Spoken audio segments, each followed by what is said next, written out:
You're bored, huh? This is such a fucking hick town. Maybe one day we'll make it to Tokyo. Are you pregnant? I don't think so. Why, do I look fat to you? If you want me to, I can lose weight. I'll even start a diet tonight. Don't worry. Have a yogurt milkshake. Is this yogurt non-fat? Nothing's non-fat. That's why the world is going to explode one day. Do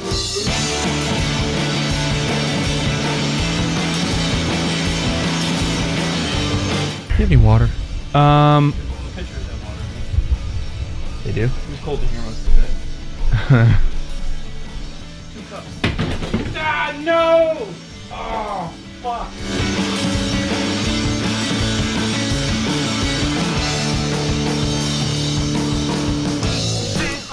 Actually, we're running everything through one paper clip that's like kind of jankily shoved into 2 ports. Yeah. That's what the big sound companies don't want you to know is everything's just paper clips if you melt them down, but Yeah. the trick is to not melt anything down. You get it in its most purest form, a paperclip. Mm-hmm. Metal in its purest. You just gotta peel the rubber off. Yep. With your teeth, and then you're good. Oh, I love peeling the rubber off of paper clips. I do too, Yeah. because it's just like this awesome OCD thing you can do that distracts you from everything else you're doing. Yeah. No, it's just built naturally into our brains. As males, we hate condoms. Okay, I'm just bringing up character names right now. What's the alleged name of Frankenstein? No, Epplestein, government man who allegedly has the Lolita airplane. What's that called? Never heard of this. I don't know. That's a part of the Pizzagate thing, dude. I don't. Keep up. Keep up, man. These are the hard-hitting issues of the day. I'm just saying we should take that name and make it our podcast name. Oh, man. Bill Clinton. Oh, the sex offender. Right, the guy who had the jet. Yes, the Lolita Express. That's our podcast name. Jeffrey Epstein. Epstein. Gotcha. Okay, yeah. I wonder if he's in jail, if someone can buy the Lolita Express. Like how people bought the Led Zeppelin jet. Sure. Everyone did all the coke in. Is there any jets that haven't had a bunch of coke done in them? No, because they've all been around since like the 80s. Because they're so expensive, you can't get rid of them. What do you could just sniff the carpet. Do you think someday, like, you'll be able to buy a 747 for like $50? Well, it'll be like $500,000, but that'll be like a week's wage. Okay, yeah. So, yes. Yeah. Okay, good. That's good to hear. That's the future I want to live in, is that I could buy and sell 747s like it's nothing. Yeah, I don't know. Welcome to the Lolita Express. I don't think we should call it that. No? No, You said you wanted a new name. I did, but I also gave a few stipulations, and one of them was it can't be Lolita Express. That's a new one that I just added. Oh, shit. Okay. Sorry. My bad. I should have paid more attention to the stipulations. Yeah. I just kind of like No. I was peeling rubber off of paper clips when you were talking about that, and I just totally ignored you. Yeah, no, now you're all caught up. Yeah. So no Lolita Express and no the one other idea we had. We'll get it though. We'll get it. We should just steal something. No more stealing anything. Dude, great artists steal. Like who? Was Jean Valjean an artist? Because he stole that. That's the guy from Les Miserables. Oh, dude, that's my favorite lesbian porn film. Is Les Miserables. I wonder if that one's been made. Absolutely, you know it has been. I bet, yeah. It's instead of Jean Valjean, it's Bun Val Bun, and it's just a bunch of it's one of Steven Spielberg's lady. favorite movies. Is Miserable Les. That's who's the guy that made Lucy? Frenchman. Jacques Cousteau. That's my favorite Jacques Cousteau movie. It's Miserable Les. Yep. God, what is his name? Fifth Element. Yeah, Fifth Element guy. Run, Lola, Run. Luc Besson. Luc Besson. That's my favorite Luc Besson movie. Is Good. Miserable Les. Great. Thank you. We got there. That's all that matters. Is it's Luc Besson's making a new movie, I believe. What is it? Oh, right. He's doing Valerian and the City of 1,000 Planets, which looks real bad. Oh, wow. But it has like a billion budget, it looks like. How does he get away with it? Because he made The Fifth Element, I guess. Is right? it just the crazy Frenchman quota? Is that they have to, like, Hollywood has to give a bunch of money to a crazy person? I mean, he probably made a shit ton of... Was he Taken or just Taken 2? Taken 1 was him. Taken 3? Oh, he's all of them? I don't know. Taken 2. He wrote Taken 2. Oh. Wrote Taken 3. He wrote Taken. Okay, he didn't direct any of them, but he wrote all the Takens. That's why. He's a money printer. Leon the Professional, Transporter. Yeah, he prints money. Oh. And all, like, I guess he didn't direct Transporter, right? Like, No, he wrote Transporter. Yeah, that's right. He also okay. wrote The Fifth Element. So Okay, so just he's mostly a writer. The things that he writes make money, and the things he directs are masterpieces. So Right, exactly. Like Lucy. So Lucy quotient for the episode. Done. We're there. Lucy talk. I will never have enough Lucy. Lucy 2's been announced? No way. What? No way. Wait a second. Hold on. That's bullshit. It's on IMDb. We're the only people that saw it. Lucy 2 is definitely happening, says cinemablend.com. Is that a real? That's a real one. Lucy 2 official teaser trailer. You're going to want to plug this October 9th, 2014. This doesn't look real. You're going to want to plug that in. No, it's not real. It's not. Oh. It should be just 2C. Oh. Woo! Killing it. Oh, wait, hold on. If I'm going to plug in my computer, I need to generate 2 hours of silence in Audacity. Right quick. Add new monitor. You should release that on Bandcamp. It'll make some money. Yeah. About like 6 hours of silence. Ooh, that's even deeper. All right. Yeah, I don't think Lucy. That's where. But yeah, this Lucy 2. A man can dream. Legitimate. Man can dream. Is there going to be a sequel to Lucy? Where do you even go? Director Luc Besson says he's unlikely to make a sequel to his hit sci-fi action thriller Lucy, despite various requests. Various requests meaning from us. Yeah, we got our letters. Screen crush.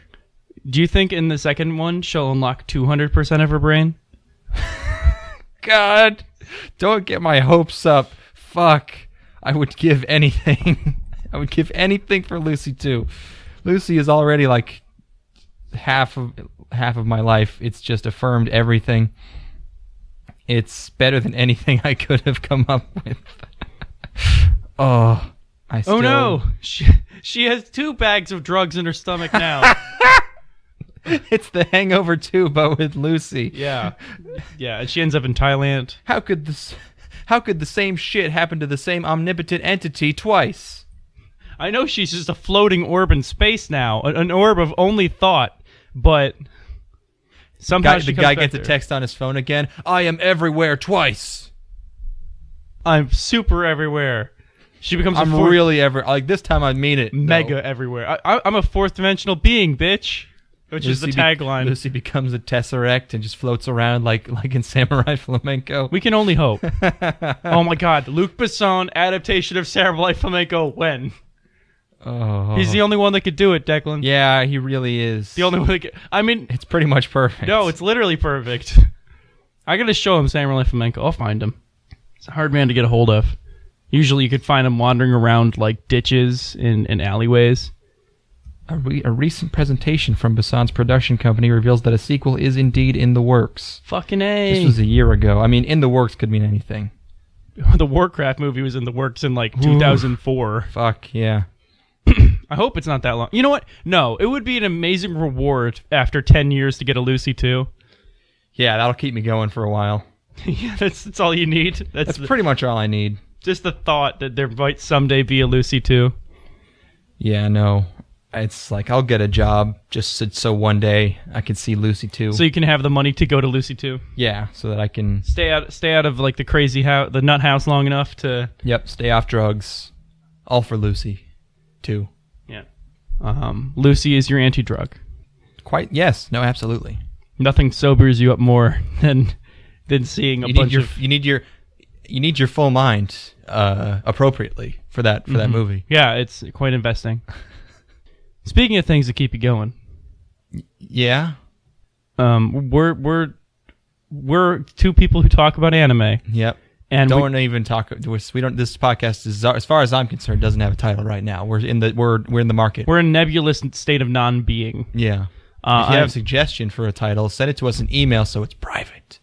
Because we don't, you don't want to leave it as a comment somewhere, because then it's just like, hey, we took this comment. Nuh-uh. Send it straight to us. And then we could steal it from you. Yeah. Except it's not really stealing, because you'll be like, hey, use this title. And we'll be like, thanks, we will. But we probably won't, though. Anyways, Ethan. That's me. Hi, Ethan. That's you. You're Declan. Hi, Declan. We talk about anime. Which anime are we talking about? We're talking about Big Ass Robo. Was that the dub title? Yeah. They really edged it up a lot. They actually did. Did you know about this? Yeah, did you watch the dub? I watched which did you watch the dub? I watched the cheesy masterpiece, the manga entertainment dub. I watched the Media Blasters one. So we can compare. Nice. Yeah. Neither of us watched the original. That's fine. It's 7 hours or 6 hours long roughly. You can't hold it against us. It's true. I was doing research, like, which of these should I watch? And everyone was just like, the Media Blasters one is just like competent, and the manga one is just the corniest, silliest shit. And I was like, that's what I want. That's what I need. Did it live up to the hype? I have some clips. Oh, good. Oh, great. As we go through this. Awesome. Because I got an experience that was like a thing that I could enjoy, but I guess you got a different kind of enjoyment out of it. That's cool. It was, yeah. I mean, it was still... It's weird because this show, or this OVA, Giant Robo, the OVA, aired over such a long time that I'm pretty sure they were dubbing it just as each one came out, and so people's voices are fucking changing, and people's accents are getting better and worse between episodes. Because they're forgetting. And yeah, it was weird. Interesting. But also, yeah, but pretty consistently cheesy. But we'll get to that. This is an OVA from it started in 1992 and ended in 1998. But it's 7 episodes. Episode 6 aired in 95. Yeah. Episode 7 did not come out until 98. They had to wait 3 years. Man. Kept you waiting, huh? Kept us waiting, huh? Oh no. So this is an amalgamation of a bunch of different properties, right? I don't think so. Is it? I'm pretty sure that this is. They didn't have access to the secondary characters from the Giant Robo manga, so they grabbed a bunch of other characters from other things that mangaka had written and combined them. Oh right, yes. It's based on a manga by Mitsuteru Yokoyama, and the OVA, it says here, features characters and plot lines from the manga artist's entire canon of work, effectively creating an all-new story. That makes sense now that I've watched it. Yeah. And I was like, okay, no, I get it, because there's a lot of stuff going on. So much stuff in here. Unbelievable amounts of stuff. Yeah, I would have to watch this a second time before I understood what the fuck was going on in the second half of this OVA. Do you want me to break it down? Please do. Okay. So, the story follows Daisaku Kusama, who is a 12-year-old boy, and he was given control of the greatest mech in the world, Giant Robo, by his late father, who was a scientist. Yes. Obviously. And he is a part of a task force called the Experts of... What is it? Shit, what are they called? They're like the... Experts for Justice? The Justice Expert? Yeah, it's... I wonder if I have it in my notes here. The Experts of Justice. Experts of Justice. Mm-hmm. And he's the only child in the task force. Everyone else is a bunch, either some of them are folk heroes, some of them are mystics, some of them are just drunkards. And again, it makes sense now because these are just plucked from a bunch of mangas. And his task is to stop Big Fire, which is an organization that wants to do something that is revealed later on in the narrative. I'm glad it was also Big Fire in your dub. Yes. I guess it was Big Fire in all of them. Which I'm kind of surprised they kept that. Yeah. So in this world, the energy crisis has been solved by the Cosmodrive? Yes, the Cosmodrive. Cosmodrive, which is this endless supply of energy. There's like these tubes and everything runs on them now. It looks the same as every other fictional solution to the energy crisis, which is it's just a little tube of liquid. It's a battery. Yeah. I'm pretty sure remember Dimension W? Yeah. I'm pretty sure that totally ripped this off because they had, I mean, I guess it's a pretty simple concept, but I remember them having the exact same thing, like just a little tube that everyone uses, and and for some reason it's affected wirelessly, like they can all be shut off, which is a bad way to design your infinite supply of energy, by the way. Just throwing that out there. Well, there's an explanation in this. I don't know if you got it in your dub, but I did. I can't wait. I can't wait to hear it. Yeah, so a mysterious ball appears. It's a gigantic orb, like it's a big old black orb appears above Paris, and it looks just like the thing from Angel's Egg and the thing from Persona 4. And it straight up fucks up the entire city. It shuts down all of its power and makes it into like this tower type deal. Like it elevates certain parts of the city, and everyone's like, "Whoa, what's going on? Whoa, we got to stop it." So they go to stop it. And now this is where my memory fades. Oh, right, because, you don't have notes. No. Are you still in episode 1 here? I think this is still episode 1. Yeah. Yeah. Maybe you should recap this. Well, so... I was overzealous. Oh, all right. So the experts of justice, they rescue a guy named Shizuma. He's the scientist who created the Shizuma drive, obviously. And he has a special Shizuma drive, and it's different than all the other ones. And so the big fire is killing the doctor's colleagues one by one, and going after him. Right. So the first episode is just them rescuing him, and they hint at something called the incident at Bashtarl. Bashtarl. And the doctor appears to feel very guilty about it. And he says it was caused by his colleague, where something exploded, some bad business went down. Dr. Folger, yes. So at the end of this episode, a big fire attacks the Experts of Justice's base, and large Robo activates himself to come and rescue the boy because he's in trouble with one of the villains is cornering him because he's got the special Shizuma drive. This episode introduces a few villains, and we get like fucking 30 of them. So many villains. These 7 episodes. There's about, I'd say, 60 characters that are named in this series. Most of them don't matter. Yeah, but they talk like they do matter, which is kind of fun. Actually, it's like all of these legends coming together to fight, which is neat. It's a neat concept. And the show looks gorgeous, by the way. Oh my goodness. It's done It's done in this retro 60s, 70s art style. Right. And it looks like the manga of that time, or the anime of that time. But because it's the 90s, everything's super fluid and just looks fantastic. Yeah, like it's a bit hard to parse because it's like this looks retro, but it's also from 22 years ago. But I guess it also looks retro for even then, probably. But, what I didn't like, what I was bummed out about was that in the sort of opening monologue in every episode, they show all these fucking cool-ass robots that we never get to see. They look so rad. There's underwater robots. You gotta go read the manga, man. Yeah, I guess so. All of them. All of these probably 500-chapter manga. One of the villains we were introduced to in this first episode, by the way, is... the first accent I really loved in my dub, the manga entertainment dub, which, by the way, how niche must Japanese entertainment have been that you could call your company manga in 19... They're still around, man. I mean, yeah, but, they just thought, let's call it manga. It's like... It's like calling your movie company television. Like, book. It's really... it's book. Book entertainment, yeah. Book movies. Distributor book movies. So this villain, I don't even remember what his name was, but I love the way he sounded. Ah, good. They are finally complete. These have surely gained us the upper hand. Now they can never win. The battle is over. Genius. I love him. Wish I had gotten more of that guy. Yeah, he's great.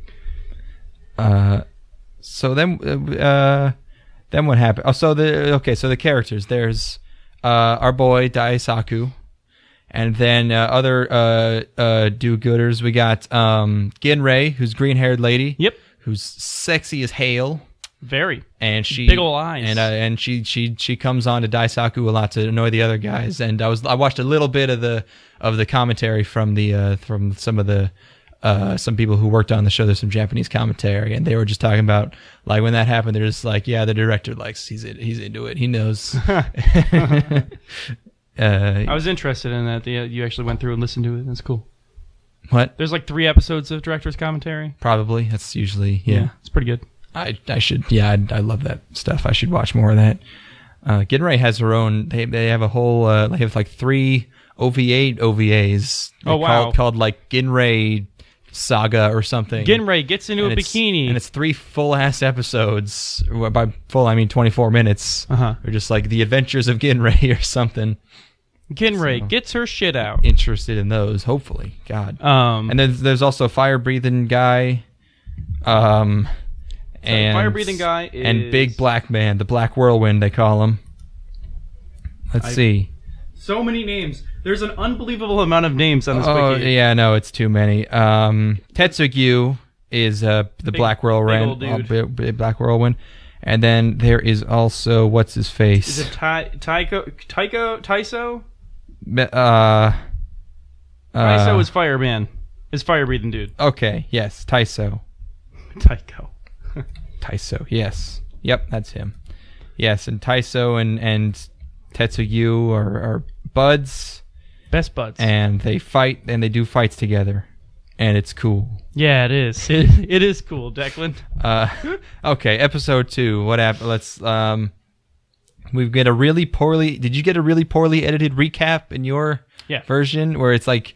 really poorly edited, like people's lines are getting cut off and shit, and it goes on for like 12 minutes. Yeah, I was just like, I was sitting through it like, how much do I have to wait for this real content? I waited for like 5 minutes, like holy shit. So I just skipped it. Oh, see, I was just like, yeah, I'm gonna watch all of this because now the episode's only like 30 minutes. Awesome. So their base is still under attack. There's a green lady shows up with a horse shape-shifting man monk, and the green lady is actually, we find out, is married to fire-breathing dude Taiso. Yes. Yes, Ija, that was not even hinted at. It's just like they mentioned it right before something happens later for some reason. I don't know. And then they both fight the an evil mustachioed guy. I think that's Alberto. That is Alberto. Okay, I think what a name. Like the last episode, I finally learned Alberto's name. Do I have any clips of Alberto? I don't think so. I think in my dub, Alberto had the voice actor of the Sheik from. He has that same kind of like lisp thing going that the Sheik had from Garaga. They'll never get me, Alberto. Yeah, that actually, yeah, though. It was pretty good. I liked it. My secret plan. Me, Alberto. Ha. Alberto the Magnificent. Oh my goodness. So yeah, Daisaku still has a suitcase. Bald guy is there trying to get it from him. Was he bald? Was he bald or did I mean bad guy? I don't know. But huge Robo comes out. He can't get through Bald Man's shields though. And then that's when we get the backstory of what happened at Basharl. The tragedy. It killed 1/3 of the population. Wasn't it 2/3? It was 1/3 in my version. And mine, I think I got 2/3 in mine. They upped it. They upped the ante. Yeah. Shit's mega fucked in mine. So Science Man goes crazy and he kills all the drives in the world.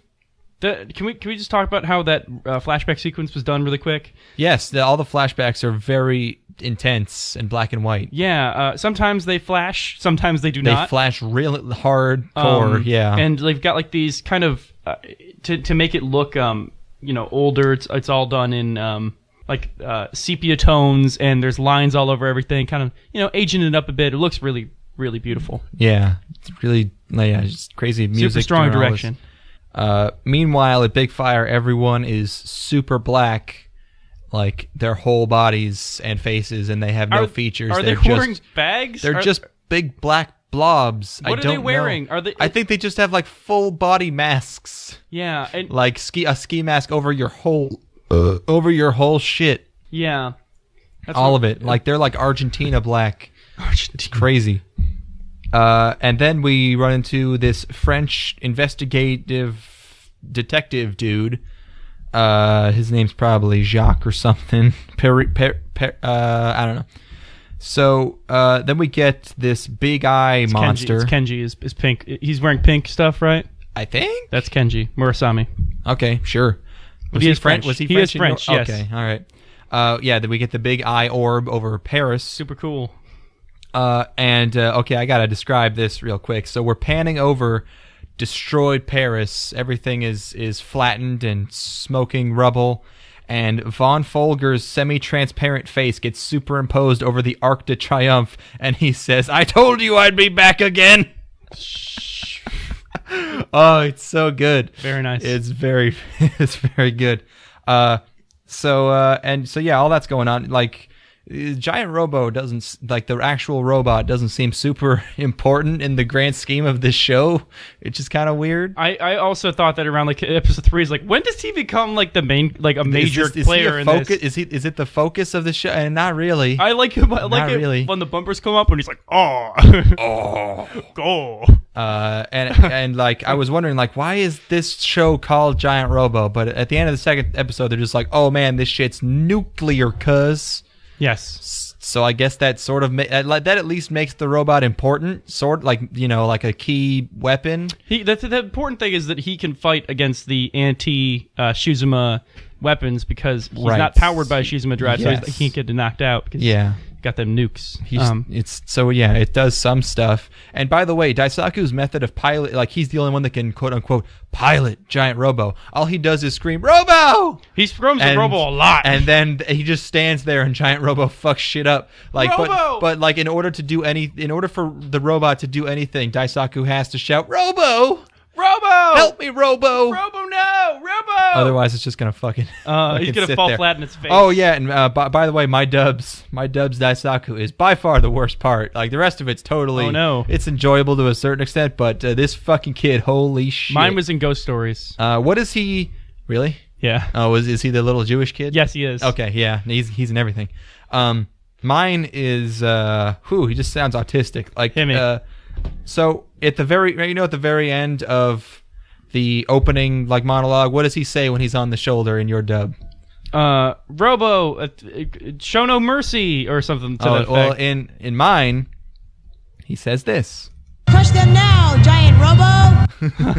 Very good. Very good. Nice. Crush them now, Giant Robo. That's it. That's the delivery. And this other scene where they're all going to Paris, and Daisaku's begging one of his superiors to let him go and take Robo with him. Hell of a line reading here, kiddo. Why do we have to seal Robo? Please let me know the reason. Please let me go to Shanghai with Robo. Robo's my responsibility. I have a right to know, haven't I? I have a right to know. I have a right to know, haven't I? Oh. I think I saw him like an early '90s surfer flick. He's like, let me go along with you on the waves, big bro. No, little tuna. You can't swim. You can't swim out in the big ocean like us big fish, bro. I want to get so pitted and then hit the tube real hard. Sometimes you hit the tube, and sometimes the tubes hit you, bro. Dad, why don't you pay attention to me? The only thing that I pay attention to is the ride. That's what it's called. It's called The Ride. Also modern culture. Anyways. Bill Clinton. What? 90s. Oh, okay. Yeah. I guess. So what else goes on? I guess, yeah, that's it. That's it for that episode. They just destroy Paris. Shit fights. I don't know. Introducing characters. I think that does it justice. Yeah, I guess so.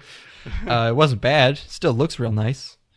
And I still knew what was going on to a certain extent. It's like around episode 5 where things get real dicey. Yeah, 5 or 6. I'm glad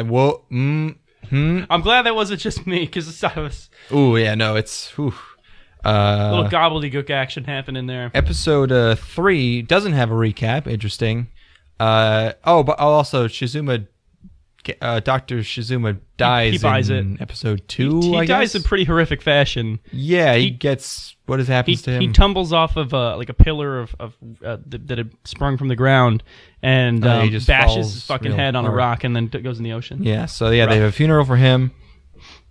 It's like so far these first few episodes, like everything's moving real fast. Like they like now they have to use old energy sources because all the Shizuma drives are gone. We gotta get oil. And Shanghai. and they gotta the giant black ball is trying to destroy the last oil refinery, so they have nothing anymore.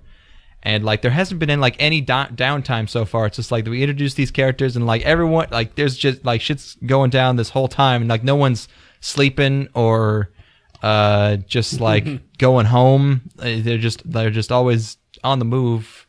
Yeah. I don't know. It feels like it's weird. like a permanent end game. Like it feels like a real struggle, you know? Yeah, it's always a climax. Yeah. It was actually a bit much for me at times because like holy shit, there was absolutely no stopping this. No. Because They're always building up to like, oh man, and then everyone's always breaking out some fantastical powers and shit. Not that doesn't happen later on, but oh yeah, it's just yeah. So Big Stonk and Robo then fights a guy named Ivan. And he sounds just like the villain from Phineas and Ferb. It's really uncanny. And he beats him. Then Von Folger shows up on the orb, even though he's supposed to be dead. Uh-oh. And Robo tries to punch the orb, but the orb is really hard. And then he becomes more like crying Robo. Am I right? Dude, nice. Oh, Dude. yeah, I know he cries. Yo, high five, dude. Hey, That was dude, fucking- yeah. Fuck that that was robot. fucking- No, I'm just kidding. I'm just kidding. He's got a sweet heart. I supposedly. And then he spends the next few episodes without a hand. Yeah. Yeah, he falls to the ground, and Daisaku probably says, Robo! I can almost guarantee you he says Robo. Something like that. It should have been Robro. So yeah, episode 4 is when my dub really showed off. A lot of it's unnecessary swearing. That's because what I heard. It's just like, yeah, because it's just like the 90s, and dubs haven't really gotten good yet, so like we just got... Like there's death in this show, so it's got to be for adults, right? So there's got to be tons of swearing. All these characters got to be salty sailors. Call Ginrei a cunt and then like slap her around. A little bit, yeah. No, they added in some extra animation where he beats her with a belt. Very impressive. It was really good. I think I have some swearing. Let's see. Holy shit! That was a decent delay. That's good shit. There's only like one instance of swearing in my dub. And it's like added for effect because you're like, oh no, shit just got real. Yeah, no, everyone's getting called a son of a bitch in mine. Oh wow. And everyone's saying, oh shit. So with this adorable art style, it doesn't really work. A little that well. incongruous, yeah. So Robo's pretty much like just dead at this point. He's not doing anything. Daisaku and Ginrei, the hot lady, run away from some bad guys. Bad boys. So at this point, I'm already having trouble keeping track of all the baddies. There's Silly Accent Man, there's Evil Scientist, and then there's just like two dudes that kind of look the same. I probably figured it out at some point, but in my notes I'm just like, I don't know who these guys are. Melty Samurai guy is one. There's one who has like a glass, who's like a monocle robot eye thing. Mm-hmm. I mean, that's Alberto. Mm-hmm. But then there's just some other guy with like a goatee. I don't know. So Taiso stays behind to fight Beard Man. And then, hey, more like Flying Robo, because he's in the air. Fuck. So, You're killing it. I thank you. On fire. He so yeah, the giant orb blows up, and but Taiso is on the ground, so he's dead. And Green Lady, who is actually his wife, is sad. And everyone is sad. I was sad. But to get away, Ginrei teleports herself and Daisaku. It turns out she can teleport because she can just teleport. But it hurts her body, so she just tries not to do it that much. Mm-hmm. And then what's that? No, go ahead. Oh, it turns out we get a flashback of her. She was at Bestjarl, and she teleported to get away with someone else. Evil Scientist Man caught a glimpse of a necklace that she has, which Right. is a kind of key plot point in their arcs. Right, that was something. That was. Do you want me to say it now? Sure, yes. They were both given necklaces by their father, Okay, yeah. And he's like, wait, what? No, they can't possibly, because they haven't seen each other in 10 years. And it's like, oh, later on it's revealed that they're brother and sister. Yes, yeah. So Volger shows up on their airship, and then it turns out, whoa, he is Ginrei's father. Oh my gosh. And Folger, as it turns out, is not actually Folger. He's actually some other guy. That at the time I was watching, I was like, it's just revealed this one villain that I don't really know is this other villain I don't really know. Yeah. So it's, oh my god. But then he's actually Ginrei's brother, her brother Emmanuel. What a name. What some a of name. the names in this show, man. But his name switches at some point and he becomes Genya. Yes. And then he goes back to Emmanuel, and then they start saying Emmanuel. I'm like, who the fuck is Emmanuel? So Ginrei gets Farlin. Also, was one of her names. She has two, right? And I think it's like her. I have no fucking clue. Nope, no idea. Because like her dad will call her one thing, and then did they switch after Best Jarl? Then Chinese man will call her another thing. Professor Go. Sure. So who knows? It's a weird one. It's a Wild West. That's the big reveal we get at the end of episode 4. Episode 5, airship crashes. They end up sort of hiding out in this sort of abandoned, Ginrei and Tetsuya are together hiding out, trying to survive in this like abandoned building, and Ginrei conveniently finds a hot Santa outfit. Daisaku is missing, and he's been captured by not Folger. Genya, Emmanuel. Yes. And they're in a very cool wintry place. It's all snowy. Daisaku, we get a flashback. We get to see his dad die and give him giant Robo because he's the only one who can or whatever. Take the robot. Get into it. Why did his dad die again? I already forgot that. Was it just Big Fire? It was Big Fire. Okay. Why? Because Giant Robo was made for Big Fire, and then he's like, I don't want to give Robot to Big Fire. Okay. Take Robot, son. Makes perfect sense to me. No, it made sense at the time. I don't remember the context very well because there's so much of thing. So much. So we get to see the first time he uses Robo, and then that's when we finally get one of those cool robots we see in the intro, and it's a Muslim robot, which is hilarious. It has the crescent and everything, except it's piloted by a guy named Mr. Cervantes, which I don't really understand what it's supposed to be. But this is what Mr. Cervantes sounds like in mine. I don't think he's supposed to be Middle Eastern. That is right, and that is not a plaything, Daisaku. Now give it back to me. He sounds like an African warlord in yours. He's generic foreign man. I am going to talk like this because I am foreign. I am not from Japan or America. I am from some other place in between. Perhaps not in between. Any number of places, but not either one of those. Above or below? You can't tell. I'm not offending anybody. Above or below, where I'm from, nobody knows. Yep.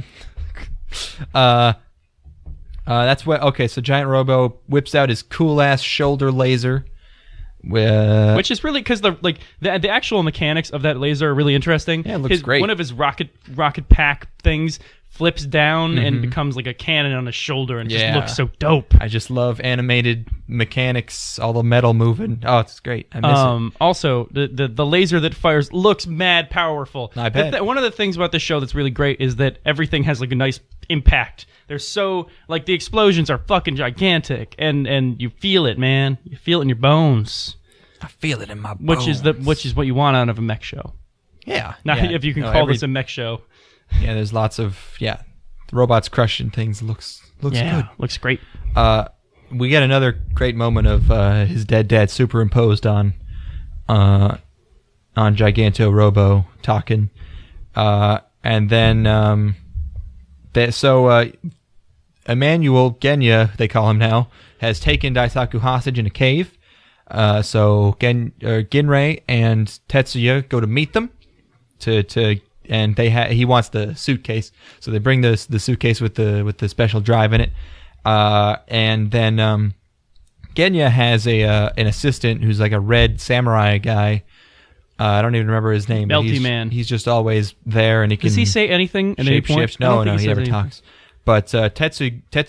What have I been saying? Tetsuya. His name Tetsuya. His name is Tetsugyu. Tetsugyu. Fucking breaks the Red Samurai over his back. That was awesome. Yeah, it was super cool, and like his mask shatters and shit when he makes contact with him. It's dope. What a visceral way for a mystical thing to die. Your dog's barking? Uh-oh. They're here. Shit. Oh no, they found the Lolita Express. It is Tetsugyu. Okay. And then we get a huge whole other flashback. Bunch of expedition. Turns out Von Folger was framed for the incident at Bashjarl. It was actually Shizuma. Yes. Because Shizuma wanted to push forward. He wanted to just go for it and yes, very, very standard. It's too dangerous. The 2% chance is too high. It's a pretty high chance. It is, yeah. No, that's 1 in 50, son. I'm not going to take that odds. Absolutely not. And especially when like... Actually, wait, hold on. Okay. 98% chance you make $10 billion and solve all the world's problems, or you get vaporized instantly and don't have to worry about it. Different things. You can't even compare it to that because they had been working on it and they were getting close to a solution, as we learned later on. And he ends up finding out how to make it happen in just some in a blown out basement somewhere within a span of a couple of years. If they had just buckled down, not been such pussies, and taken the heat, absolutely would have worked and nothing would have happened. Billions of dollars for not having a third of the population wiped out. But you don't have to see that. You'll be dead. Sorry, 2/3. You're vapor. You're atomized. How did they? See, he escaped with teleporting. Everyone who escaped with teleporting. I just Ginrei and her brother escaped with teleporting. But was it what killed it? Oh, was it the explosion that killed everyone? Oh no, it was the planes coming down and shit that killed everyone. What? No, it was the explosion. It was the explosion. It's very big. But the other scientists who were involved in that survived because they ended up getting killed later on. Well, no, they left and Von Folger stayed there to try and stop it. How much time did they have to get out of that explosion that killed a third of the people on the planet? Probably a while. Probably a good solid while. He's just oh no, it's gonna explode, and then a week later, yeah, they drive across the entire country. Fuck. I mean maybe there was some kind of radiation. I don't know. They don't really go into it all that much. They only have 6 hours, 6.5 hours. Maybe that's in the manga. Maybe that's in chapter 700. It's in one of those manga. So yeah, that's the big reveal of episode 5. Episode 6 is we start out with Genya getting interrogated by the Magnificent 10 or something, the Amazing 10, who is the leaders of Big Fire. Are they with Big Fire? They're with IPA commanders or something. Yeah, I don't know. And Alberto, as it turns out, has a totally not sexy little daughter named Sunny the Magician. What an adorable name. I bet she's in some really mundane manga. Oh god, I want to read her shit. And it's just going to fairy school instead of being involved in international genocide. Hold on, I gotta look this up. Sunny the Magician. Oh, so cute. She gets swallowed up by goop. There's an actual Sunny the Magician on Facebook. Oh, I wonder what they're up to. Sunny Pennington. He's a dude. Oh, he's a man? I'm not interested anymore. Aw, he looks pretty cool. I don't know. He's got a big sequin jacket on this. Look at him. Look at this dorky little guy. Oh yeah, look at that hair. Okay, everyone Shout out to my bro Sunny. Everyone go like Sunny the Magician on Facebook. Please. Tell him how dope his sequin jacket is. I don't know if they're sequins. They look like alligator skin. I don't know. Oh boy, if he kills alligators, we can't be down with him. He eats magic, bro. Oh shit, he magically took the skin off that alligator and left it alive, screaming in a swamp somewhere. I can't find anything on Giant Robo's Sunny the Magician. Might be an original character, bro. Do not steal. Oh wait, here it is. The cast of Giant Robo, Big Fire. Oh Christ. Oh, this is an old website. Hold on. That's just clip the most.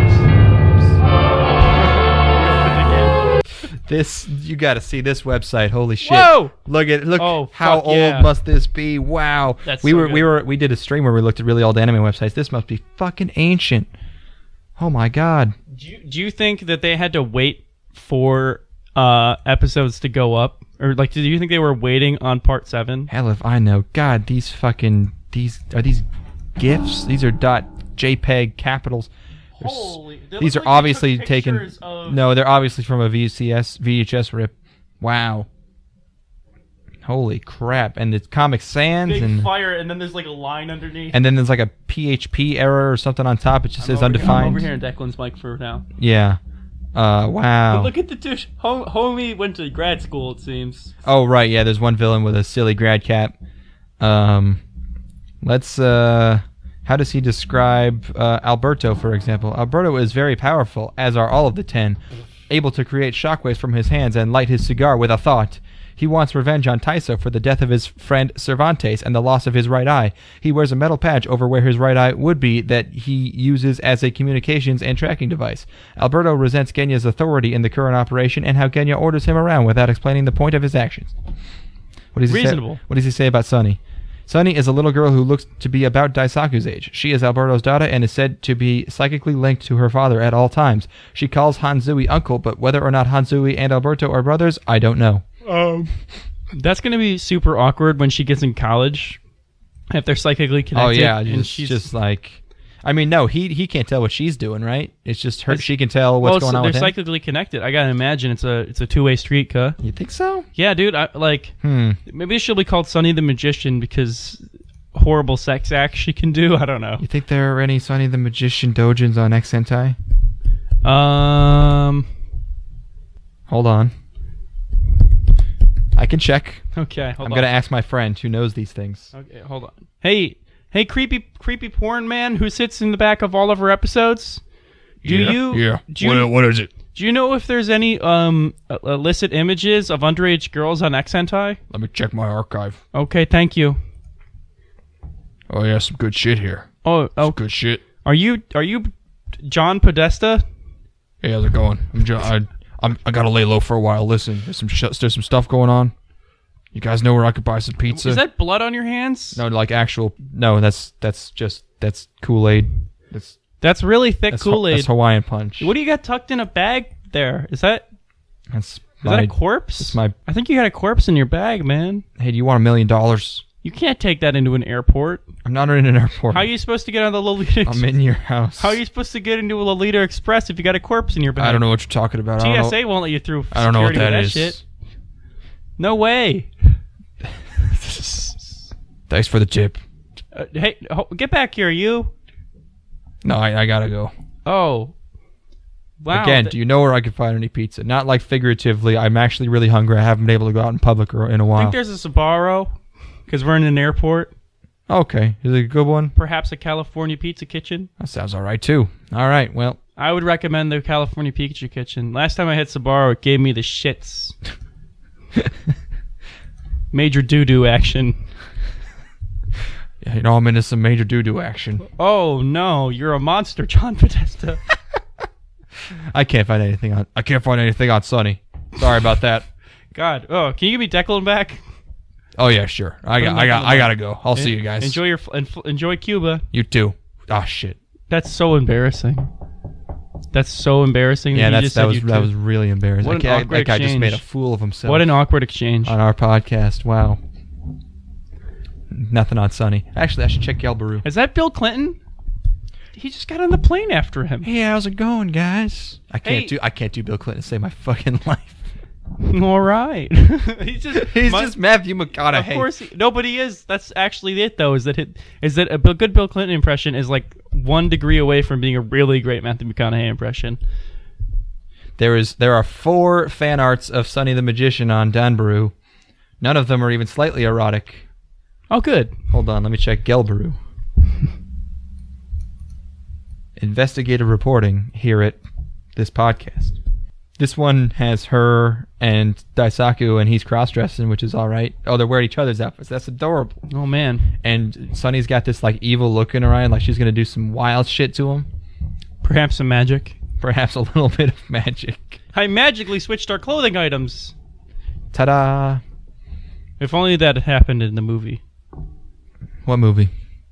Anyways, so Daisaku wakes up from sleep, or he was knocked out or something. Some bullshit. Ginrei is in a tank, and Robo has been chained up, and the French guy is back. And this is when they start talking about Emmanuel, and I've totally forgotten. I'm just like, who the fuck is Emmanuel? Because all of the, like my anime list and all the wikis just list him as Genya. So I'm just like, who are they talking about? The big orb is back. Somehow. That's isn't it? What's it called? The something of Vulgar? It's the Eye of Vulgar? Eye of Vulgar. Which is pretty, Vulgar. That's a pretty good name. Sure. And then we get some more cool robots. A bunch of them at the same time. I think it's the 10 have some robots of their own, and they bring them out. Oh, and here's another character they start talking about. Kome. I don't know who the fuck Kome is, and I still don't know. I didn't know then. I don't know now. They just start talking about Kome. He's got a shittier mustache than most of the other people on the show. It's like only on the sides. Another connection to... Oh, him. Yeah, that's Kome. Is that who they were talking about? That is Kome. But, okay, all right. I guess. I thought for a second I thought Kome was the pterodactyl, because the pterodactyl shows up and they're just like, Kome! Maybe he wrote in on that pterodactyl. I don't know. Yeah, this is when things become like, what? Who? Yeah, at this point, what the fuck? Right at this point, I wrote down, this is the point I have completely lost track of what's going on. Aren't there some Gen brothers or some bullshit? Fucking. Then there's like a bunch of ninja clans and samurai clans. Yeah, like everyone's coming out of the woodwork to fight someone. Everyone wants a piece of that glory, son. I have lost it. I'm just enjoying it at this point, but I can't. I have no clue. Are we on episode 6? Yes, this is the middle of 6. Okay, okay. There's a really dope scene that I want to talk about in episode 7. There's a long speech by the French guy. He's talking to Daisaku because Ginrei, they think, might still be loyal to her father or something, and French guy's just like, hey man, Ginrei's father might be evil and she might be doing what he wants, but hey man, what if your father was evil? Which is like, that's not a very good argument. What the fuck are you even trying to do? I think he's like really poorly articulating indoctrination. I guess. And how you can't like hold Nazi children accountable for the he's doing a very poor, because it just sounds like hey man, if your dad was evil, you'd commit genocide. It would be totally reasonable. Yeah, he's your dad. What are you gonna do? If your dad was Tony Podesta, you'd rape infants. You're really on Podesta's. I'm not going to let them forget. You're really on Podesta's dick tonight. What are you, a 5-year-old? Oh shit! Oh shit! This podcast is libel, or it's slander. This podcast is going to get us murdered. Make sure you upload this one from like really, really deep. You need. I'll put this one up on the hidden wiki. Yeah. Good call. You can only. This is a secret episode. The forbidden episode. I'm going to embed this episode in another episode. You have to actually like backwards encrypt it. I don't even know what that's backwards encrypted. You have to invert it, dude. I got to acid wash it. You got to invert the code. Right. Yeah. I got to double twist it. You got to double dog download this bad boy. You need to parse this from like 18 different domains. You need to. I need to mainframe this stack of C#. Yep. You gotta instigate a worm and then activate the Pac-Man virus. I got a botnet this GNU. Have you seen Hackers? Yes, I have. You know the scene in Hackers where Pac-Man's eating the mainframe? Yes, actually, that's probably happened. That's what needs to happen in this instance if you want to hear this podcast. I wish. We'll upload the instructions to our Twitter, but it'll be like in hexadecimal. Yeah. Anyways. Yeah, so yeah, fuck this French dumbass. It's dumb bullshit like this, which is why he should be speaking German right now. You can't call them surrender monkeys, Declan. Yeah, okay. I won't. You just used... I didn't say anything. He cut that out. He cut that part out. He said surrender monkeys, but he trimmed it. No, I didn't. What are you talking about? I guess my notes were too mean, by the way, because he offed himself. Lol. Oh. But then I totally called it, oh, he's immortal, and then yeah, he is immortal for some reason. So he's just... That seems pretty cool. I guess. He's standing atop a bunch of empty, or a bunch of useless Shizuma drives and domes himself. I liked it. And then we get to the best part of the show, which I think you were alluding to, which is the orb's coming, and then motherfucking Chief Chujo, fuck yes, he's gonna fist fight the orb, and it is the by far the best scene in the show. He's so just good. kind of like doing some practice punches. He's loosening his tie, and he's standing in front of this 1,000-foot tall orb, and he's like doing some quick jabs, boxing moves with his bare fucking fists. And he says, "You're a punk," and it's so good. My favorite scene's actually still coming. Oh wow, really? Yeah. Oh okay. I would have thought. Okay. No, that's definitely up there. But there's another scene that I like. Okay. Then we meet Big Gold, who's piloted by Red Mask. I don't know. Red Mask, I think, destroys things by snapping at him. And I'm pretty sure. Oh, and in my dub, he sounds. He sounds like this. This is when this is from later when he's embedded in some rock. He talks like this. Red Mask, do something, Daddy-o. Oh, dude, nice. Daddy-o. That's awesome. Yep, no, he does that thing. It's pretty good. That's like my favorite Dexter's Lab character. Yeah. Side character from one episode where he goes to New York.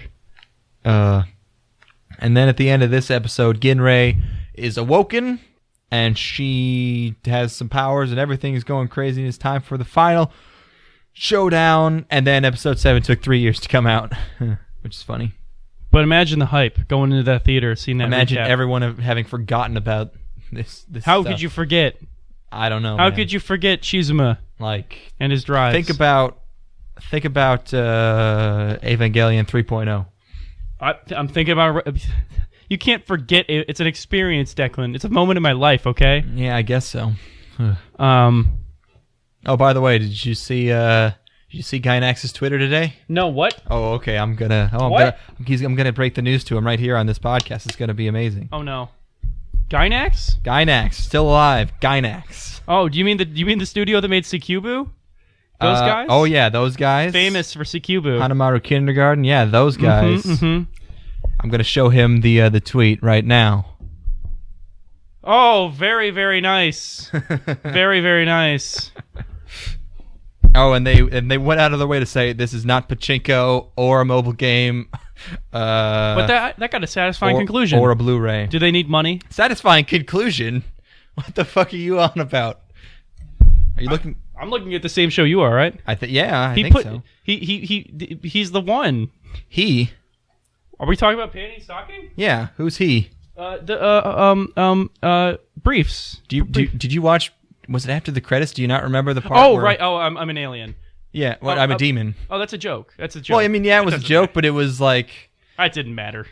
Yeah, and it was and it said continued in season 2. It's got a Okay. I guess I didn't recall that specific part. I mean, yeah, it didn't need a sequel, but I just wanted more of that show. Sure, it's really good. No, I like that show a lot too. It's panty and stocking. Yes. Oh yeah, right. I already said that. That soundtrack. I can't wait for more of that. And hopefully, because Gynax has a history of dual collaborating, like they like Evangelion was them and Production IG. Same with Fooly Cooly.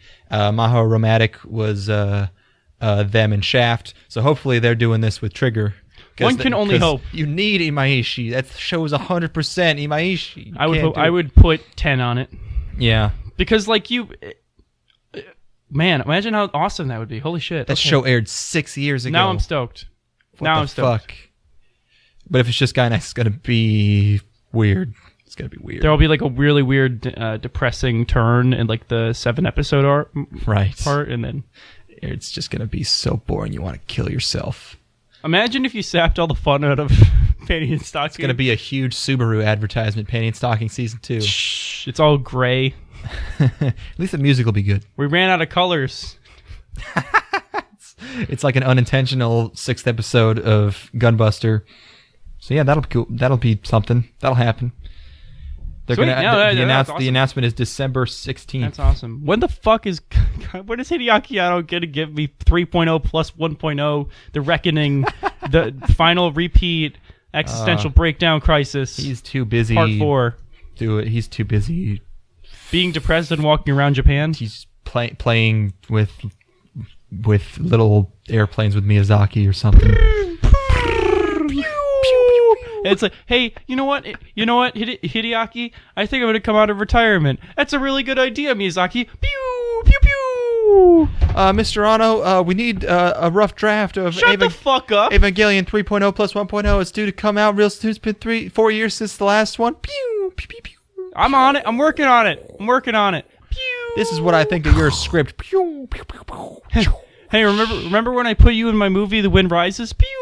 Remember, like, that would be like the perfect career-ending film, and like everyone praised it as a masterpiece.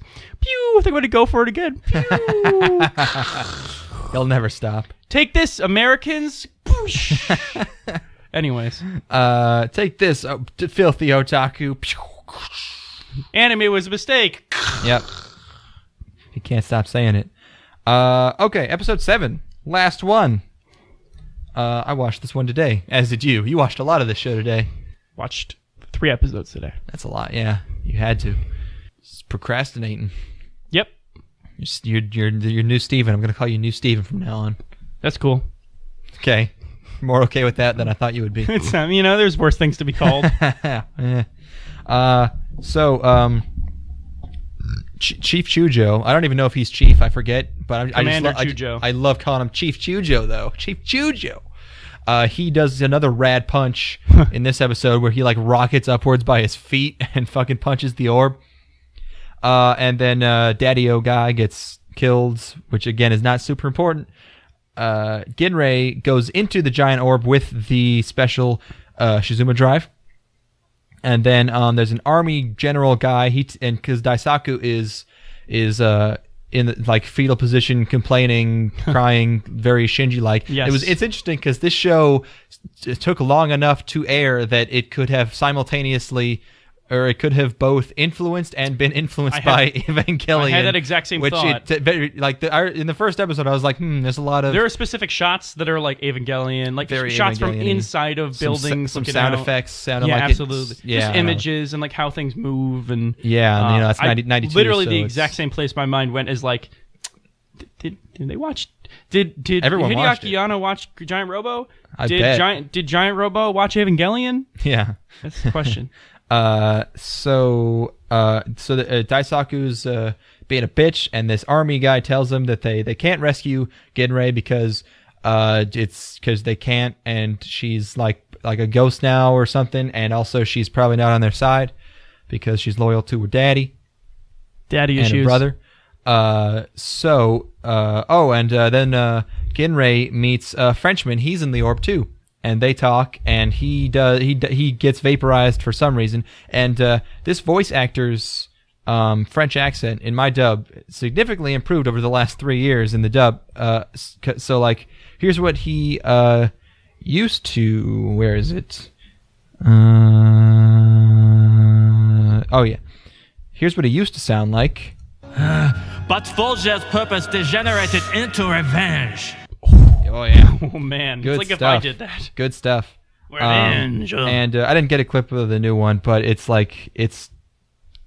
perfectly serviceable as a French accent. All right, so nice. like so it might just be a different dude, or he might have gotten better. I don't know. I hope it's the latter. We can only hope that who can say everyone's improving all the time. While I'm playing sound clips, I forget which episode this one was from, but I really, really like it. I think it's Genya is telling him something, and someone's going to react to it. Morons! Your gadgets operate on Shizuma drives. They're completely useless. That's not bad. I kind of like that. I mean, yeah, but it's just a very exasperating. I mean, it's very honest. Yeah, it's very believable. Fuck. Shit. What's going on? French guy gets vaporized for I have no idea why. Couldn't tell you. Genya and the orb get to this big facility they're trying to get to, which will let them blow everything up, I guess. And there's a big explosion because they weren't able to stop them, and they're trying to put a shield between Genya and the core, but it fails and they blow up. And this is when I figured out that Genya was also Emmanuel. Giant Robo, right before he's getting to the core, to the reactor or whatever, Giant Robo shows up and stops the orb. And by the way, this is like the most pro-nuclear thing Japan has ever made, because they're usually pretty wary about that. But Giant Robo for a number of reasons. Oh yeah, it's written a long time ago. So and I wrote this. This is where I wrote this in my notes. So I'll just do this now. We both really like the soundtrack for this show, the OST. It is good. But did you notice any familiar melodies in this? In this I did not. Soundtrack. Hit me. You got some there or no? No, but this is just my inkling. I feel like I heard Pomp and Circumstance in there, and I've been working on the railroad and Silent Night. I'm pretty sure those are all like just a few notes off. Some of the melodies or the rhythms are in there. Hey man, if it ain't broke, it's not. No, everyone loves I've been working on the railroad. I mean, I know I do, especially when I'm trying to get work done. That's what I put on when I'm doing homework. I hate myself when I heard something that reminded me of Pomp and Circumstance, but I couldn't remember what the fuck it was called. So I just spent like 2 hours searching on the web trying to figure out what fucking song am I thinking of. God damn it, because I could only remember like 2 measures of the song. I couldn't remember how it starts, and oh my god, I wanted to die. I stayed up like way later than I should have because I knew if I had tried to go to sleep, that was all I was going to be able to fucking think about. Ugh. Fucking Pomp and Circumstance. I didn't have. It was all washing over me, man. I was just in it. Sure, yeah. So Daisaku, he decides to pilot Robo and not be as much of a bitch. He's driving towards Robo. Sorry, go ahead. Tetsuyu is alive somehow. How did he die again? He got crushed by another mech. Sure. Okay, so driving towards this is like this crazy ass battle where basically every person that's ever been referenced in the show comes and shows up. Yeah, no, that's a great scene. And at one point, homeboy, I don't remember who, shoots an arrow into the air. It's like, oh, it's going to rain down with a bunch of arrows. I could not have foreseen the sheer amount of arrows that were going to rain from the sky. Yeah, it creates like a columns of arrows. It's like a field of arrows, and they're running across them, and just cool. like all these like samurai groups and all these like are helping Daisaku get to Giant Robo, and it's real cool. Yeah. What a great scene, and Nice. and I just. What a visually interesting attack. Just make lines and lines of arrows. So awesome. Fuck. I was mad hyped. Yeah, that's good. And then, Daisaku gets to Robo and Tetsuyu saves him. And then it turns out that they referenced a few episodes ago, there's this weird ice growth on Robo's shoulder, and it turns out it's Alberto? That's awesome too, though. It's a really weird one. He's just hanging out in there the whole time. I'm so cold. Because who shot Alberto? It was Gen. It was Genya. Yes, Genya did it. Okay, so shot him in his eyeball. Right, and he betrayed him or something. So yeah, Alberto was hidden in Giant Robo's weird ice growth the whole time.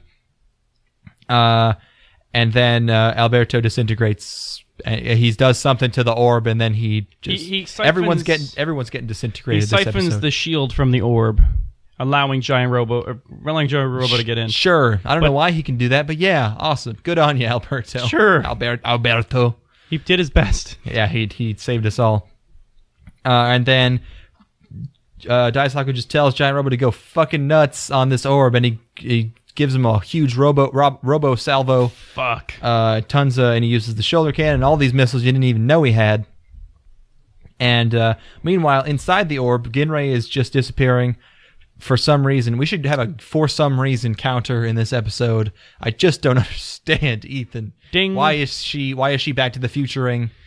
I don't know. I was so lost. I just don't know. I'm so glad that you feel the angst, like what I was feeling in that moment, because I was like, did I miss a fucking episode? Like, did I skip? Like, did it jump forward and I missed out on the part where they explained? I think that she was fading away because they explained that the teleportation power has like a terrible price. But you'd think it would have some kind of like physical like health, like she just starts bleeding from her eyes or something. But no, she's just turning into a ghost. She's yodeling really hard. Yes, yeah. So she decides she's about to destroy the third sample. So we haven't explained Genya's goal at all. He wants to get all 3 samples together, because he already has 2, which is established in like the first episode. But the experts of justice have 1 left. He's trying to get the 3rd one and put them all together to plunge the entire Earth into night as revenge, and kill everyone as revenge for framing his father for Bestial. Yes. Yeah. So getting them all together is gonna he's gonna clear his name by eradicating everyone. It's gonna destroy all the other Shizuma tribes, which is like, it doesn't make any sense at all. It's like a self-destroying. Because like the idea that you're angry that your father was framed for blowing up the world implies that you already understand that blowing up the world is bad, but then you're going to blow up the world. Look, hey man, his father was a good man. Yeah. He was a scientist who wanted to help people. He was going to create the ultimate energy source. He was going to help everybody on the planet. Yeah. And to see his legacy be tainted and destroyed, and for 10 years be told that your father is the ultimate monster, when you know in reality that your father was a good man and that everyone else was the monsters, and that science was the ultimate monster after all. But besides that, it would drive you mad with anger and rage. And that's what happened, is that he was so angry that he had to blow everything up. He was so angry he had to become the thing that his father was accused of. Right, yeah. It's like poetry. It is. So, yeah, that's what's going on. Getting ready about to destroy that 3rd sample. But then she gets her shit shot by Genya, and then he takes the sample, plugs it in. He has all 3 now, and then, oops, surprise, all the lights come back on instead of going out, even though they were already out. I don't know. They were going to go out permanently. Every light was going to go out, man. They were already all out. All the Shizuma drives were deactivated. The night. So, yeah. No, but it's the night, Declan. I don't know. It was going to be Bashtaral 2.0. Well, no, he was planning on plunging everything into night. That was what happened. It was already nighttime. It was already, all the lights were already out. I don't know. There's lights elsewhere on the planet, I'm sure. No, because everything is Shizuma drives, and all the Shizuma drives were gone. It's within a specific radius. Really? Mm-hmm. All right. That's why Paris was plunged into darkness, but not Shanghai. All right. Take your word for it. But there's a shot of all the lights on the Earth coming on, and it was dark before. Like you see, like all of Asia and Africa, and it was nighttime there, and they were all sleeping, and then they're like, "Oh no, you woke me up with the lights, you fuck!" And you're stretching it a little bit. Are you questioning? Giant Robo? A little bit. Okay, that's fair. I don't have an explanation for you. So yeah, the lights come back on. Whoops. The samples were actually made by von Folger to keep the regular drives from using up all the oxygen, which is like the secret flaw, is that after a while they're gonna take all the oxygen away. So von Folger figured this out, and he made these as a precaution before he died after Bestial, and he entrusted them to Genya, but didn't really explain himself very well. Instead of saying, "Hey, use these and it'll fix what's wrong with the Shizuma drives," he said, "You gotta stop Shizuma," which is a little bit. That's like a few steps beyond the boss in Metal Gear Solid. That's like, her statement was very vague and ambiguous. His is like just the opposite, really, of what you want.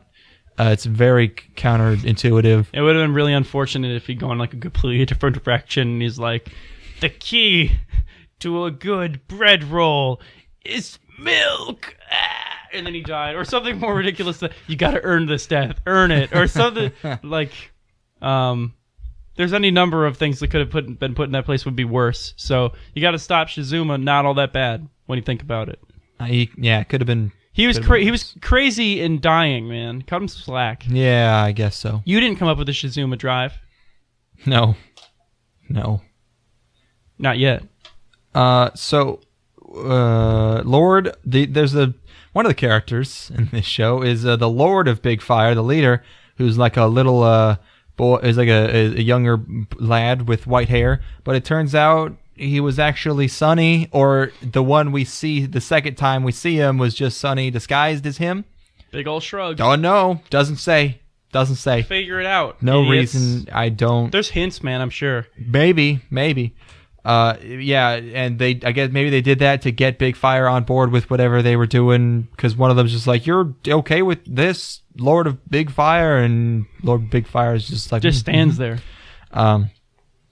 And then that's pretty much it. And there's some other evil guy. He talks about some kind of countdown, and it's a very the battle continues kind of ending, but for now is good. And Giant Robo's still gonna be around, and I'll be there to stop him. And it is dedicated to fathers and sons everywhere. Damn, Japan, 90s.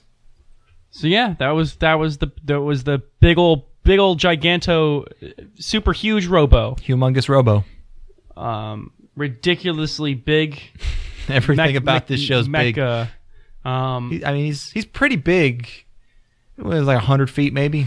So, what did you think of the show, Declan? It was good.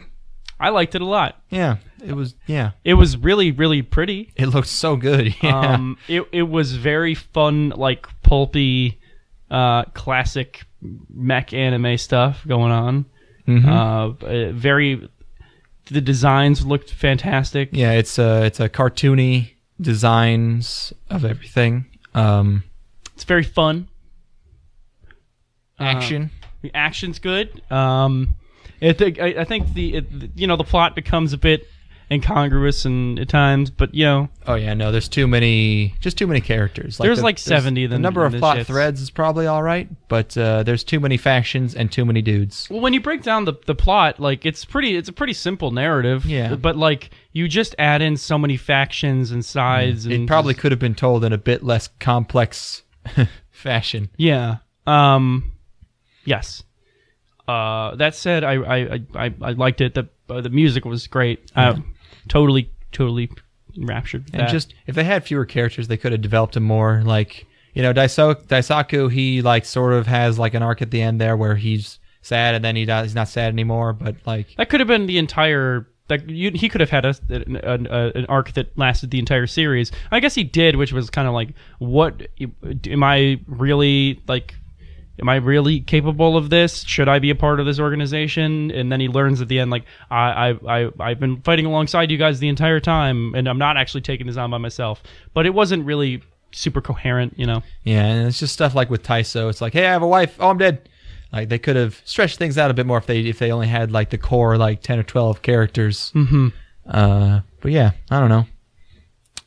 It's definitely enjoyable. We'll probably rewatch it at some point in the future. I should rewatch it with that commentary. Yeah. Just to see how it looks again, because like the designs are so fantastic. Yeah. And I like the big dumb giant Robo face, like how just he's very serious, totally immobile. Yeah, he's got an Egyptian design. He's like a pharaoh-y guy. Yeah. He gets his arms broken a lot. Like once? Like once. Okay. That's a lot of times to get your arms broken. It feels like he spends like a lot of the series fucked up, or like or a little bit. He never gets completely destroyed though. No, his eye gets blown up. Right. Oh yeah, and then Daisaku straps himself into his eye, and he becomes his eye, and that's cool. Pretty cool. Yeah, that's the one cool thing Daisaku does. He's finally like pilots it. No one pilots any of these robots. They just like stand near them or on them and shout, "Hey, robot, go! Please, I'm begging you." And then I like how they don't. I'm like there's no cockpits. They're just standing on the robot all the time. It's pretty good. Standing on robots is a cool thing to do. Yeah, especially when they're gigantic. Yeah. Good show. We should know that this show was recommended to us by our friend 8, Robin Masco on Number on one Twitter. fan. Number one. Yep. I think. But yeah, thank you very much for recommending this. It was definitely enjoyable. We liked it. Can't wait for Giant Robo 2.0. You cannot redo Bo. It's rough out here. So much showbo. There's a 12 episode series from 2007. It's apparently very bad. Oh, color me shocked. Yeah. This seemed like a passion project. Think so? To me, it seemed like it just felt really coherent, and like there was a vision for the entire thing. Not in terms of like narrative, but in terms of style and what they were going for, and like the kind of lightheartedness of it, in spite of brutal murder happening multiple times. It works as a throwback. I'm a throwback. Definitely recommend. Yeah, watch it twice to get everything. Yeah, maybe it's all there. Maybe there's not. It could very well all be there, and maybe we weren't paying hard enough attention. Mm-hmm. Could very well happen. Yeah, maybe we should watch the sub next time. Get the full proper experience. Could be. Yeah. Better. Not as good accents though. Did I have any clips I didn't play? Hold on, let me see. I like. I'm stretching. I like this one. It's clean energy. I don't know why. It sounds like an advertisement. It's clean energy. It's free real estate. This one's great. That's right. I'm just an immortal kind of guy. That's really good. Come on, baby. I'm just an immortal kind of guy. What's this one? It's terrifying to think that he's driven by nuclear energy. Oh, right. He can't say nuclear. He goes nuclear. Nailed it. Nuclear. Oh, and this, I have like a really long clip. I won't play the whole thing, but there's a flashback scene of Von Folger when they're revealing that he was a good guy, and he has the silliest accent, and he's dropping some hot philosophy on us while having this ridiculous villain German accent. Who are we scientists, and why are we entrusted with the world's future? Are we demigods of destruction posing as seekers of knowledge? Father, if scientists are determined to experiment at any cost, even at the expense of humanity, then maybe it's possible to stop them with science. I like it. I think that's what they had talked the entire time the Manhattan experiment was going on. Is they're like, oh yes, should we be doing this shit? I don't know. Who's to say? What's going on over there? Anyways, hey interns, can I have another coffee, please? Direction is really strong in this show. I feel like a lot of individual shots will have payoffs in them. It's almost like it's constantly setting up for a reveal. And I think the compositions are really great, and it's done in a really stylistic manner. And who directed this shit? Who directed Giant Robo? It was, because I would like to watch more of their works. Mr. Yasuhiro Imagawa. What's he got? He directed Getter Robo, Armageddon. What else? Mazinger Edition Z, The Impact, 7 of 7. I've never heard of. I mean, I've heard of these things, but they seem like series. Ooh, 7 of 7 looks all right. Is this porn? Wait a second. Objectionable content? None. No. Fuck. There. Tetsujin 28th. That's another robot show. 2004. And Wasimo. So nothing like super mega famous there. Doesn't look like it. I mean, he's got a Mazinger under his belt, and but like another and a Getter Robo, but it's a. Yeah, you know the directors never seem to be like as important in anime as they are in other things, unless you got someone like Shinbo, who's not a ton of anime directors with like super distinct, immediately recognizable styles. Mm-hmm. But yeah, I was just impressed with the storytelling and everything. It's good. Ooh, series composition of Bartender. Bartender always shows up when we're looking at people's credits. Oh, and Berserk series composition. I watched a couple episodes of Bartender. I think I did. I think I was with you, maybe. I watched some of my own. Oh, okay. Laying down in bed. Yeah, not in the hot tub. The appropriate setting is laying down in bed. Maybe because it just poof knocks you right out. Drink. Yeah. Drinking a Manhattan. So that's Giant Robo. That's big old stonking Robo. 318weebs22. 318weebs22. 3weebs@gmail.com. Not for long though. We're changing our name. I swear it. But by the end of this year, I swear to fucking God, for getting rid of this name. Oh yeah, we'll see. Yeah. We gotta keep thinking. We gotta take some kind of substance that gives us lots of creativity. Or we could just sit down and actually think about it. have a brainstorm sesh. I do that by myself every once in a while, and it's just hard. Maybe you need like a springboard. You know, yeah, we need to bounce off each other. Yeah. We got to be in a room like taping things up on walls, and like we have some montage music going. Do. And I would do it for you, for you, baby. I'm not. Oh, you're not singing too. You can't expect that much of me. Oh man, I didn't. Oh, it's how embarrassing. I don't remember the rest of that song. I'm Spider-Man. Yep. I'm Spider-Man. I'm Spider-Man. I got That's a bad movie. Dad, I have not seen it. Or actually, did we watch it? We watched both of them.